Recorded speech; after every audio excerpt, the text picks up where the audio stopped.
เมื่อท่านทั้งสองหมายปองเป็นคู่กันแล้วหวังเป็นผัวทิพย์เมียแก้วแน่แล้วก็คงสุขสันต์หวังมอบชีวิตจิตใจไว้อกเดียวกันตั้งขอศรัทธายึดมั่นไปฝันเขาวันนี้มาพ่อแม่ญาติมิตรต่างคิดต่อเติมเสริมสร้างช่วยเป็นภาระทุกอย่างให้สมดังปรารถนาให้ผู้สมรสสมรักสมดังราพ่อแม่เพื่อนฝูงหัวหน้าต่างก็มาให้อวยพรใส่จงคงรักให้ยืนยาวมันอย่าแปรผันจนวันแก่เฒ่าลงไปทรัพย์สินเงินทองขอจงนึกน้องหลั่งไหลแม้เกิดเป็นลูกหญิงสายให้เลิศเฮ็ด พุทธังธัมมังสังฆังนาโยวัตนังเทเตตังยาวิปนังกานังปัจจามิวาสีสีสุขภาพของโมยังเรวิเศนาทิเรเตโสสยโตภาวังสยมังคาลาตาโตมังสุขังพลังอวาหะโหสยมังคุณวันนี้เป็นวันดีวันเลียพุทธโสไทนีโยสลอนใส่ไล่มีทั้งฝ่ายผู้แก่ทั้งเรียนใส่คอยปักหน่อยซอยจังหวานอาหารไหลเรือมาดาตาพระความถูกทิ้งทุกข์มีทั้งผู้พัดเรือมาทีเฝ้าวันนี้เดาดาวเราคองแก้วใส่ผ้าขวัญผ้ากันมาตนมาเต็มฟ้าขวดแจงนาหากคือคุณที่คุณทั้งสมสีสันงามสัพพะทันพระราชาญาคงว่าใส่ตัวพระวังใส่ยามังทั้งรังทั้งมีเป็นเขาประกบเขาเป็นปีสมฤทธิใส่ยาโศกประกอบโยเป็นวิญญาควรตามสมควรบัวเป็นไว้ขันดอกไม้โยกเป็นควรลาขันสมมาลุงขาโยกโคตรโกดขาไว้เมืองขาวขาวโคตรขาวกลางเรือเจ้าลาอันต้องขาดขาขวางสร้างที่กล้วยสามต้นมันเอาหัวยักแก่ดีดีคุณแปมดีพ่อแม่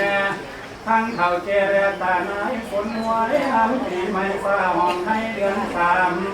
กลุ่มเบาห้ามมาอมนั้นพระกวางบ่อยห้ามเป็นสองขอเป็นรองให้เจ้ามีใจใส่ตนแกงไทยให้ผู้เจ้าเห็นไทยให้หากพ่อแม่กว่าเด็กสั้นกับยาได้บ่ตัวกวนตัวซึ้งสู่เจ้าผู้นักปราชญ์ฟังธรรมถึงเดือนดำอย่าได้ไปเที่ยวเรียนแขนเลี้ยข้าวหมาท่านในโลกว่าสู่ซึ่งเลี้ยข้าวหมาท่านตัวหางสุดนาแล้วเรียกราที่หวังในดวงทำเขาไว้ที่มันไม่สมควรบ่ละวันแบกแก้ไว้แค่ให้เป็นรูมานั่งลูกแก้วขันพ่อแม่เท่าแก่ผู้แก้วให้เป็นผู้เที่ยงสองของกับเนี้ยให้เจ้ามีทุกสิ่งสร้างมามีงานทำพญาธรรมคนองค์อา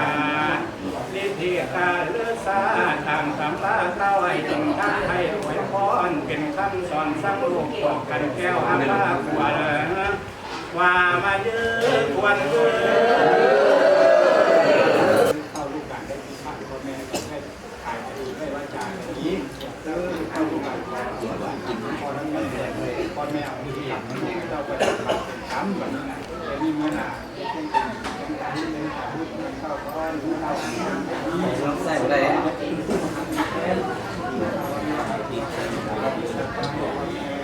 นั้นเทศนาที่เราทำแบบนี้ด้วยนะแกงไปได้ที่พูดแค่ว่าสองคนแล้วครับไปพวกนี้ สุขิติภาวะสุขิติ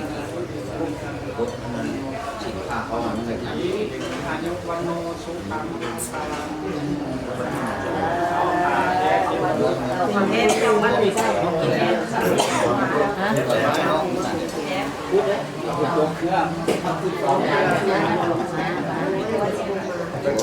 ดอกนั่นดอกนี่ใช้กันที่บ้านไม่ได้กินใครบ้านบ้านใช้กินใส่ปอมเราเป็นเนี่ยใครก็เชื่อได้ปอมที่หมดใครถ้าส่งกันก็ปอมแก่อายุ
นอกจากนั้นก็ขอเชิญท่านอัครผู้มีเกียรติต่างและต่างกันโต๊ะขอเสียงตบมือตอนขับทั้งจังหวัดเจ้าสาว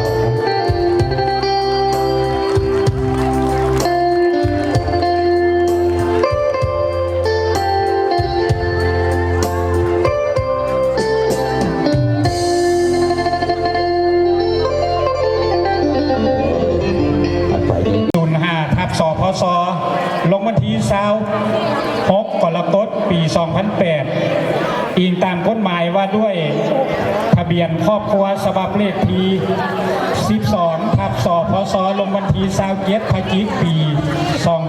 2009 อิงตามหนังสือคำห้องขอจดทะเบียนแต่งดอง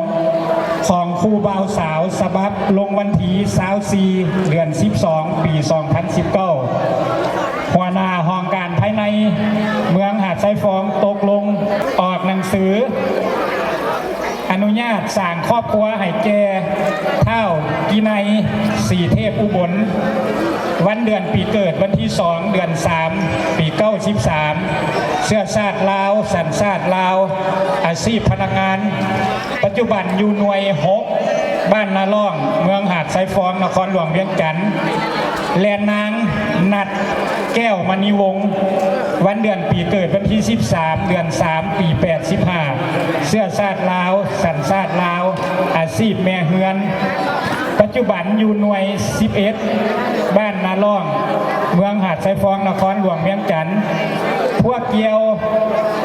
เป็นคู่ผัวเมียที่ถูกต้องตามกฎหมายนับแต่วันได้ลงลายเซ็นนี่เป็นต้นไปดังนั้นจึงได้ออกหนังสือยั่งยืนการแต่งดองนี่ให้เพื่อเป็นหลักฐานทานโยกจอกดื่มและการับประทานอาหารเนาะขอขอบใจ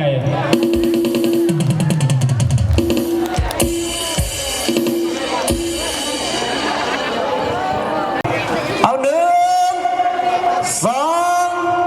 สองเคยเฮ้ยยังบอกว่า3นะ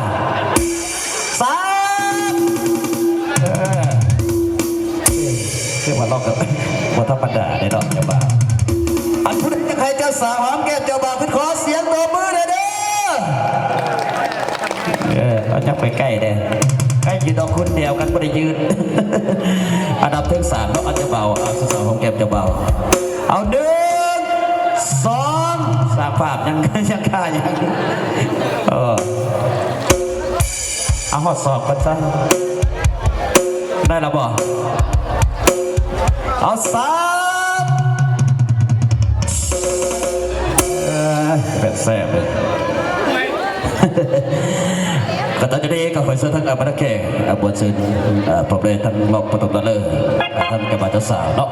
เราบนคำตัดส่วนเรามีอาศัยไม่ต้องบนเลยเลือกเสื้อ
ผิดไป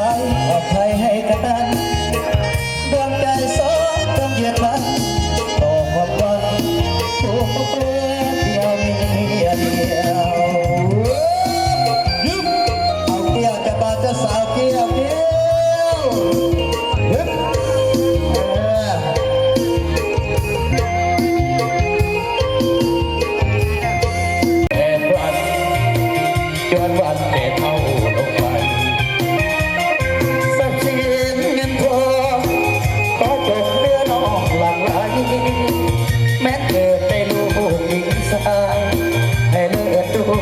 ว่าที่เธอ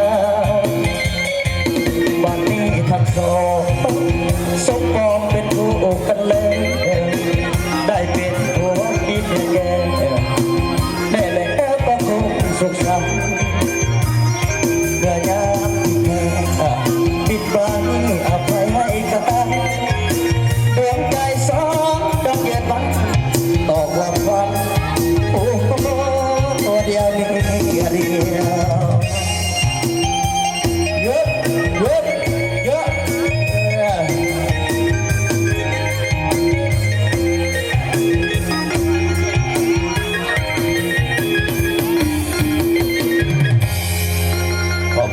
ใจของพวกครอบครัวตั้งแต่บ่าวจะสาว